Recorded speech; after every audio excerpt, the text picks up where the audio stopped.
zertan zabiltzate, zein da zuen lana? Jore?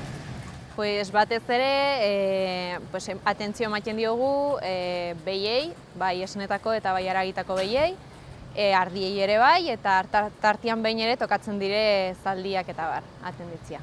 Eta albaitero bezala aritzia.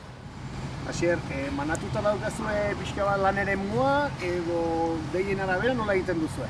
Bai, dakagu enpresan bertan 17 albaitari gabiltza, hartzen dugun zona batez ere da, Euskal Herri guztia esango dugu, batez ere Nafarroa eta guain Gipuzkoara zabaldu dugu, eta bai dagoena da, zonak dauzkagu ipinita, adibidez Gipuzkoa bere hortan da zona bat, guain hasi galako pixator martxan, eta daukaguna da 3 albaitariko taldiak zona bakoitzean. Eta gero egia da, gure artean espezializatuta hola jendia, batzuk esne kalidadian, beste batzuk reproduktiboak egiten, eta hola, baina bai, daukagu 3 taldetan banatuta gure lan eremu guztia. Zertan ibiltzen zara zu gehiago, espezialidade horietan?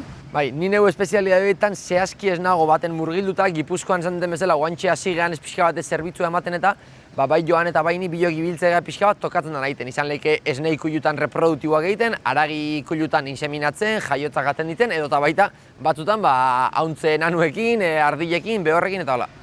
Guardian zabiltzate edo zein dei? Hori da, bereziki guardiak egiten ditugu, hasten dire hortzirala txaldian, hartzen du asteburua, eta gero hastian zehar urrengo hortzilera arte, hasiko ziren atxaldeko, adibidez, bortzetatik aurrera, sartuko litzateke guardian dagoena. Eta hola ibiltzen gara txandaka. Berez nik egiten dut hortzil batetik bertzera, eta urrengoa egiten du berak. Asier eta bien arte. Hala ere, gerta daiteke, Gipuzkoan edo Gipuzkoatik kanpo aritza, bai?